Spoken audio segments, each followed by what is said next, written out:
for the elevation of all living souls. Welcome to the Deep Dive. We're here to break down complex source material and get right to the heart of the matter for you. And today, we're tackling something pretty challenging. It's a deep dive into a critique that touches on spiritual privilege, political power, and really the danger of broken trust. That's right. Our source is an address by spirit drummer Father Bio Adrian titled The Fallacy of Belief Systems Crying Wolf. This comes from the Heavenly Couples Conscious Souls Network podcast. And let's be clear up front, this isn't necessarily a gentle, feel-good message. It's a really sharp analysis. It looks at how certain groups, often those who seem to hold the moral high ground, might knowingly manipulate situations. Cry wolf, essentially. For self-preservation, right. And the source argues this creates a huge risk for everyone. Exactly. So our mission today is to unpack that central argument, the danger that arises when privileged groups, politically, spiritually, you name it, issue these false alarms. How this whole crying wolf behavior just shreds the trust we need to face actual crises. The source puts it bluntly, false alarms are very, very expensive. Yeah, and the foundation for this whole discussion is that classic story, The Boy Who Cried Wolf. We all know it, but the source really focuses on the why. The boy wasn't mistaken. He cried wolf for amusement and so-called fun. It was a prank. A cynical manipulation, really. He was messing with the village's sense of security, their community trust, just for kicks. And the cost? Well, the source hammers this home. When the real danger, the actual wolf, showed up, nobody believed him. The villagers were just disgusted, fed up with the false alarms. And the boy paid with his life. That's the devastating takeaway Father Adrian starts with. The community's trust was shot, and that broken trust basically let the wolf win. So the integrity of the whole warning system, the very thing meant to protect everyone. It wasn't broken by some outside force. It was broken from within, by someone who was supposed to be part of that community's watchfulness. Okay, that really sets the stage. It forces us as listeners to maybe question our assumptions. Definitely. Father Adrian is challenging us here. He's saying, don't just automatically accept that groups claiming moral or spiritual authority are always acting in good faith. We need to look closer. Question the emotional frameworks, the assumptions we just kind of swallow without thinking. Precisely. Especially when someone issues a public alarm. Do their actions actually line up with the peace or truth they claim to represent? That's the critical question. Which takes us straight from this old fable into, well, the methy world of global politics and power. This brings us to what the outline calls the privilege paradox. Yeah, who exactly is crying wolf on the world stage, according to this source, and why? Father Adrian connects this immediately, doesn't he? To politically powerful groups, spiritually influential groups. He does. He argues that when these specific groups repeatedly cry wolf, or maybe even manufacture crises, it erodes trust on a massive scale. It makes real diplomacy, real accountability, almost impossible. Okay, so let's get into the most, let's say, politically charged example in the source material. It involves South Africa. Yes. This requires careful handling. The source states, and I'll quote loosely here, that this phenomenon is like South Africa Afrikaners crying genocide all the time after their oppressive apartheid rule. Wow. Okay, that's a major claim. We need to unpack what the source means by that very carefully. Absolutely. And again, full clarity. We are reporting on Father Adrian's analysis here, which is undeniably critical. His interpretation is that the Afrikaner community, having benefited from apartheid, a system of deep racial and economic oppression, is now using the ultimate alarm, genocide, as a kind of defense when their old power structure is challenged. That's the argument presented, that it's invoked when their historical privilege is being dismantled or questioned in the democratic era. The source frames this specific use of genocide not as a response to verifiable fact, but as a political strategy. A strategy to what? To draw sympathy from outside? To slow down internal changes? That seems to be the implication. A way to halt shifts in power by painting themselves as victims under imminent threat. Got it. And the critique goes even further, linking apartheid itself to belief systems. Yes. Father Adrian contextualizes apartheid by claiming it was actually supported by belief systems, and he names specific actors. Who does he point to? He argues this support came primarily by USA and many Western so-called democratic Christian-leaning nations and Zionist-controlled Israel. So the source is suggesting that these powerful nations, through their ideologies or beliefs, provided a kind of moral or economic support structure that allowed apartheid to persist. So the criticism isn't just aimed at the architects of apartheid, but also at the global players who, according to the source, enabled or sustained it. Exactly. Which leads to what the source presents as a profound irony. The irony being That these same nations, the ones that claim that they are the bastion of freedom, the ones often claiming the spiritual high ground, are now, in this view, the ones crying wolf the loudest. Yes, crying wolf from their high mountains of their privileged political and false capitalistic economy maneuvering power. The idea is that the wolf cry becomes a narrative weapon. A weapon to distract from their own history, maybe? Or their current economic or political moves? That's the interpretation, to shift the focus, to make the world believe they are the endangered sheep, when in the source's framing, they are actually the historically dominant power structure. So privilege itself becomes the engine for the false alarm. It's not a cry from genuine weakness, but a tool to protect existing power. A tool to fend off consequences or fundamental change. And Father Adrian argues this isn't new. This pattern, he says, stretches way back. This use of belief systems to justify oppression while claiming victimhood, it's a recurring theme in history. It's presented as a kind of persistent human footprint, using religious or ideological beliefs to drive suppression over and over again. What other historical examples does he bring up to illustrate this? Well, he goes back quite far. He mentions biblical narratives concerning the land of Canaan, characterizing them as jealous God conquest narratives through mass human slaughter. So seeing a theological justification used for extreme violence right there in ancient text. That's presented as a precedent. And then he connects that pattern forward through history, pointing to the actions of external jihadists and crusaders. Both movements that use spiritual doctrine to fuel large-scale conquest and subjugation. Right. Military, political, cultural, all driven by a belief system that justified expansion and control. And he sees this pattern continuing into more modern times, maybe repackaged. He does. He cites the modern-day Aryan nation and the whole colored races bogus philosophy of race superiority. Okay, so whether it's ancient religious texts or modern racist ideology. The source argues they're fundamentally similar in one way. They aren't based on truth and knowledgeable facts. They're built on unfounded sentimental beliefs swallowed unquestioned. Emotional constructs, really. They give people a license to judge, condemn, oppress. Exactly. A kind of spiritual permission slip for harmful actions, all wrapped up in deeply held but unexamined beliefs. So the synthesis here is pretty stark. Yeah. You have privilege, often masked by these deeply felt beliefs, being used to cover up or justify historical oppression. And then, when that privilege gets challenged, the defense mechanism kicks in. Cry wolf. Make the powerful seem like the persecuted. It's like a massive game of cognitive dissonance, as the source calls it, played out on the world stage. Yeah, a global game. The groups who've benefited most from the way things were, or are, become the loudest voices warning of danger. It ensures attention stays on their supposed persecution. Rather than on the systemic issues they might have created or profited from. Exactly, which sets up the next major point really well. If that's the external political dynamic, what about the internal workings of these belief systems? How do they fail from within? Right. This brings us to section 3 in the outline. The fallacy of the peacemaker. Examining the internal breakdown. Yeah, the source shifts focus here. It exposes what it calls the unfortunate fallacy of just believing as the way to a peaceful, loving family world. Meaning, just believing in peace isn't enough. It can even be dangerous. That's the core argument. Believing is insufficient if it's not matched by, well, real action and a rejection of violence, both physical and mental. Mental violence. How does the source illustrate that? It uses a story about Yeshua, Jesus, right? At his arrest. It does. A very powerful moment. When Yeshua's arrested, Peter, one of his main disciples, reacts instinctively. He pulls out a sword. And defends his teacher, cutting off a soldier's ear. A seemingly justified act of defense. You might think so. But Yeshua's response, according to Father Adrian, is crucial. He chided the disciples that violent opposition is not the way. He healed the ear. So, a direct rejection of force, even when under direct threat, because it violates the core principle. It compromises the spiritual integrity of the message, yes.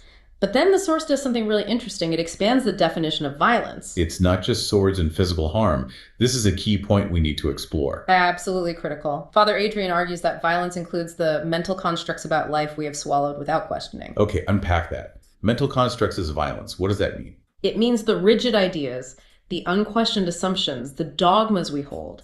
Those are the real root of spiritual violence, because they're what allow us to judge, to oppose, to condemn others. So if I hold a belief that says, my group is chosen, everyone else is cursed, that belief itself, that mental framework, is an act of violence. According to this source, yes, because it immediately creates an us versus them. It justifies seeing others as less than, as wrong, as deserving of condemnation or even harm. The violence starts in the mind, with that unverified, often self-serving mental boundary we draw. We end up condemning people based on sentiment, not on actual truth or love or shared humanity. Precisely. And that understanding that mental constructs can be violence helps explain the long list of hypocrisies. Father Adrian then details failures of those who call themselves peacemakers. Right, the list of how supposed unifiers actually act as dividers. Let's go through some of these. Well, the first one is pretty straightforward. When these self-proclaimed peacemakers spend their time building walls instead of bridges, doctrinal walls, social walls, even physical ones sometimes. Any kind of wall that separates people. The act of division itself proves the peacemaker claim is hollow. Then there's the point about endorsing peace with force. That sounds like a contradiction. It's presented as deeply cynical, especially when the motivation seems to be about selling more guns, more weapons of destruction. It suggests the peace talk is just cover for profiting from conflict. The source even mentions movement leaders who own weapons factories. Yes, it singles that out as a stark example. Endorsing the gun, the machinery of war, instead of God as love that binds and defends the human family. It's a fundamental conflict of interest that negates any spiritual claim to peacemaking. And then the weaponization of beliefs itself, using religion to divide, dehumanize, destroy, and cause death. When the very system meant to foster connection and empathy becomes a tool for the opposite. This ties back to the political critique too, doesn't it? Believers getting involved in partisan games. It does. The source condemns believers who jump into the political trickery of left and right divisive home-splitting divorce game, or engage in these man-made, politically orchestrated, divisive power play theater in the name of God. Using God's name to justify taking sides in political battles. Which is seen as a total betrayal of any unifying mission. The moment you choose partisan division, you've stopped being a peacemaker. In this view, you've essentially become part of the problem, part of the wolf pack, maybe. So if we look at all these failures, building walls, selling weapons, political maneuvering, what's the root cause identified by the source?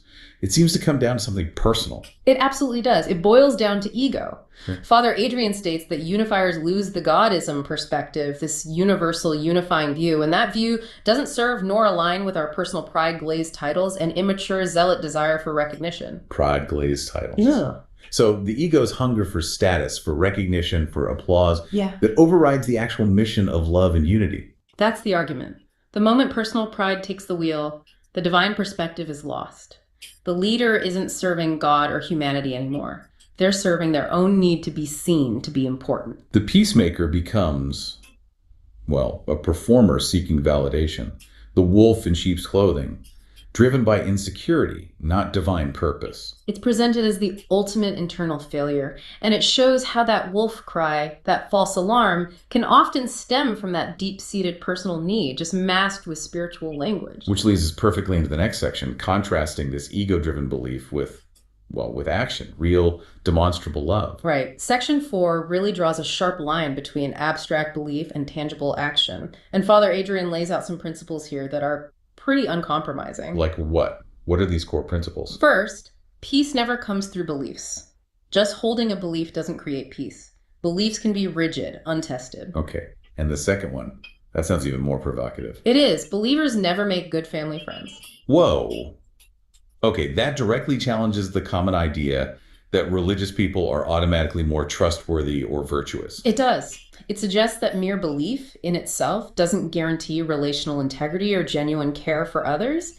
It can sometimes even hinder it if the belief creates judgment or separation. And this disconnect between belief and reality is why the crying wolf happens. That's the link. False alarms happen when beliefs aren't based on objective demonstrable facts, but are just gulped down as sentimental truth. If your foundation is just feeling, not fact, it's unstable. Easily manipulated for self-interest. Right. So the source steers us away from what it calls mental oratory exercise, eloquent sermons, intellectual debates, and points us towards a different model. The Yeshua Good Samaritan model, right? Yep. Love shown through action. Demonstrable God love. Action in the real world with real people, often those outside your own belief group. That's the test. What specific actions does the source highlight as evidence of this real God love? The classic ones are there. Visiting people in prison, feeding the hungry, caring for the sick. But the context given is really important. How so? Well, when talking about caring for the sick, the source adds, remember, we are all sick on some level, hence herefore all have sinned and fallen short of the glory of God. So it universalizes it, removes the potential for the caregiver to feel morally superior. We're all in need of healing in some way. Exactly. And providing shelter for the poor and homeless. That also comes with a sharp socio-political edge. It's not just simple charity. No, Father Adrian states that God didn't create poverty. He says greedy men, we say, society make poor and homeless. Wow. So the act of providing shelter becomes, in a way, a spiritual judgment on the economic systems that create that homelessness through greed. Precisely. It frames ignoring or failing to address systemic poverty not just as a social issue, but as a profound spiritual failure. A failure to live out that demonstrable love. And this focus on shared humanity, on addressing suffering wherever we find it, that's the direct counter to the US versus them thinking that fuels the wolf cry. Absolutely. The source explicitly calls out the believer's cognitive dissonance game of dividing the world up. You know, the chosen people versus the cursed people, Satan's people, Goyim, that kind of binary. Right. Father Adrian says this kind of classification cannot be of the true, loving, divine vision of humanity having one parent being.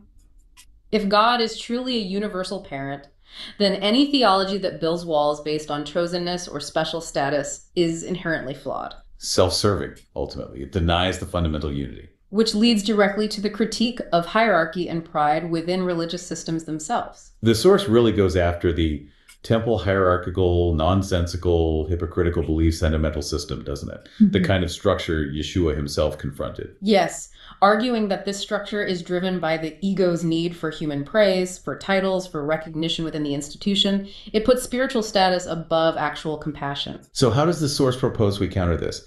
Is there a different model for a spiritual family? There is. It introduces this fascinating idea called the three object partner position study. Okay, what's that? How's it work? Well, think about traditional hierarchies. Power flows strictly top down, right? From the leader, the priest, the patriarch. Yeah, a one-way street. The three object partner idea suggests a different geometry, more like a triangle, where love, truth, responsibility, they flow in all directions, between all points. Meaning anyone in that spiritual family, regardless of their position, can initiate love, reflect truth. Exactly. It shows that God's presence isn't just channeled through the top. It's ready for activation by anyone, believer or non-believer.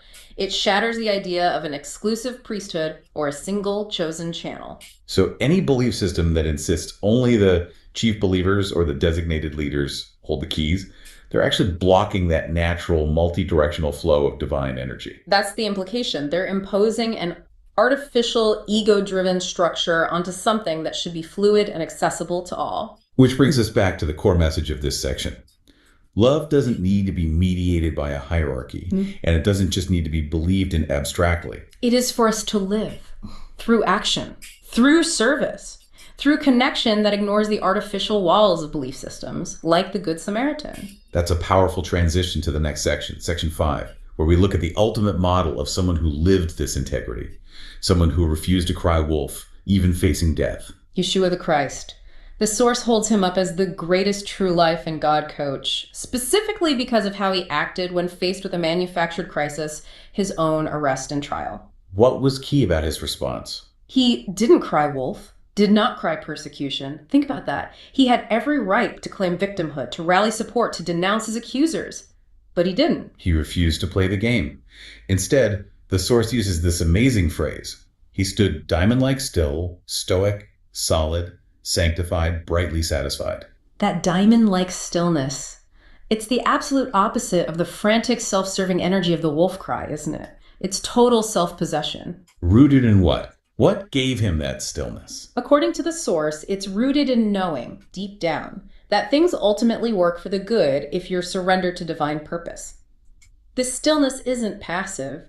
It's the pathway to gnosis. Gnosis, meaning direct knowing, experiential knowledge of God. Yes. True divine nature, the source says, isn't about just believing. It's geared towards gnosis, knowing the full knowledge of God life. And you get there by denying the ego. The ego that wants to edge God out. I like that acronym the source uses. EGO, edge God out. It's very direct. Gnosis comes when you overcome that part of yourself that prioritizes self-interest, self-preservation, self-importance over the divine reality. But there's a danger here, right? The path to gnosis can be manipulated. A huge danger.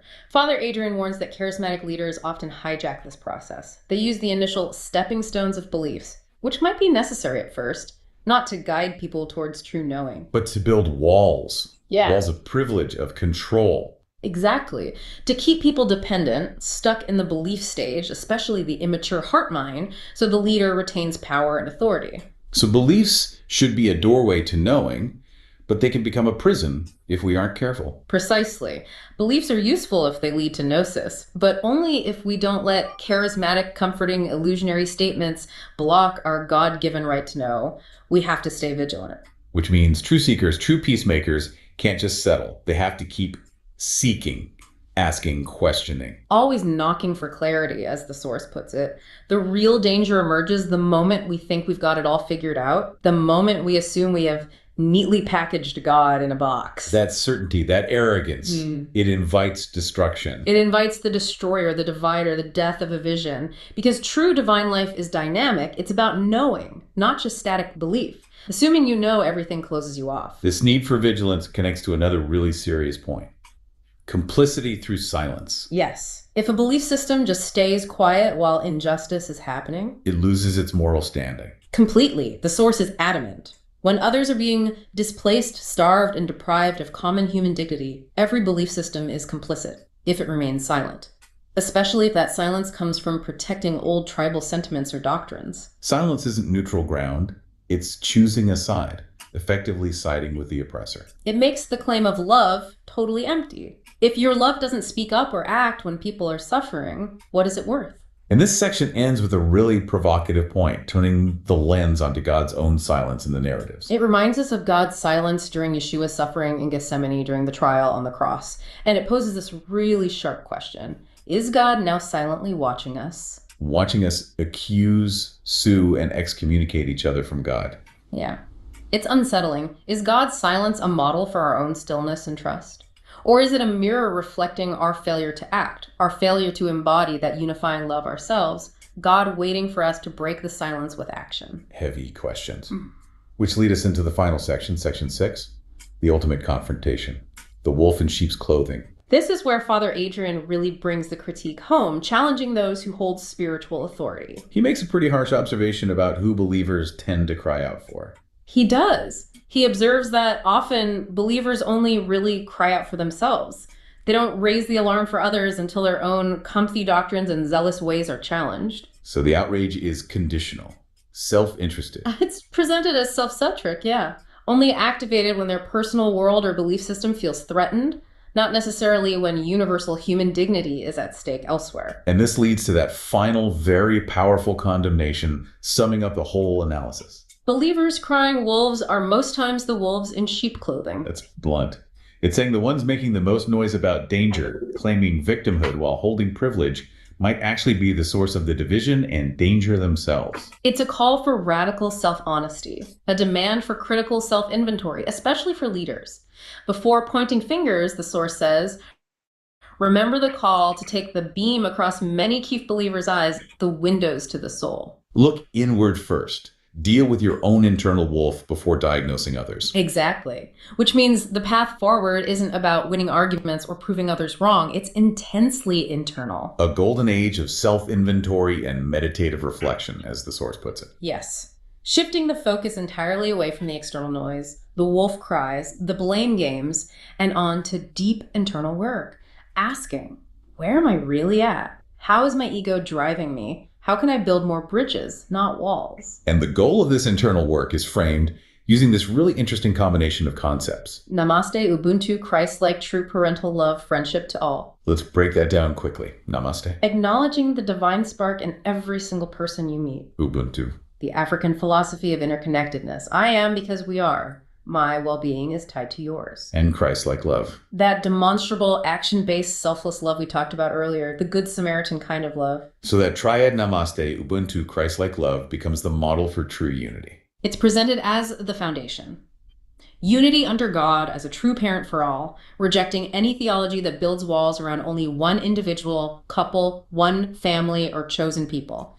No more chosen few theology. Okay, so wrapping this all up, this deep dive has really forced us to look at the gap between what people say they believe spiritually and what they actually do. Absolutely. The core lesson seems to be distinguishing between actions that genuinely demonstrate that unifying God love, practical care, bridge building, like the Good Samaritan, and belief systems, or rather the misuse of belief systems, to create division, to justify silence, or most dangerously, to issue those false alarms, those wolf cries, just to protect power and privilege. And for me, what really resonates is that idea of finding the diamond-like stillness Father Adrian talks about. That refusal to get caught up in the manufactured crises. Right. If the source suggests Yeshua's example is about doing what's divinely right, no matter the political pressure or personal cost, and if Yeshua himself sought quiet reflection when things got intense, while God remained silent, it really challenges our modern reflex, doesn't it?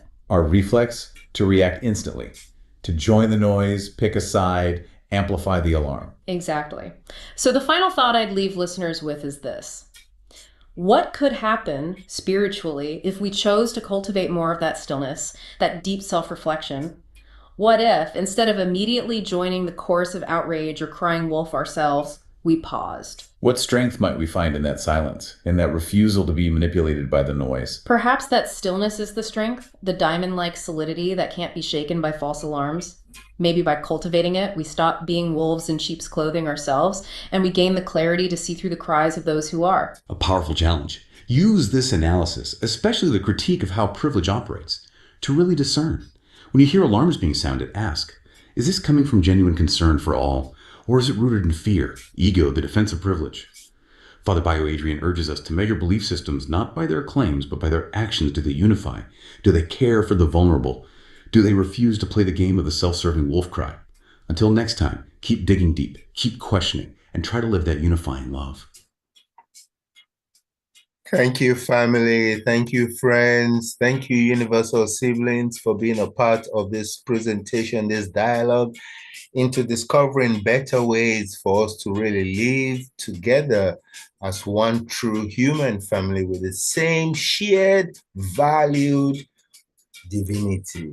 Until next time, this is Spirit Drummer Father Bio Adrian signing out for Heavenly Couples in Ministry, the outfit that is helping bring heavenly life consciousness to all humanity right now through our Conscious Souls Network podcast. Please give us a like, please, if you have benefited from this. And even if you didn't benefit a lot, subscribe so that we can continue to do our part in fine-tuning this amazing gift to unveil the lies that has held us down from really embracing each other on first sight with Namaste, Ubuntu, Christ-like, true parental love and friendship that's already programmed in us.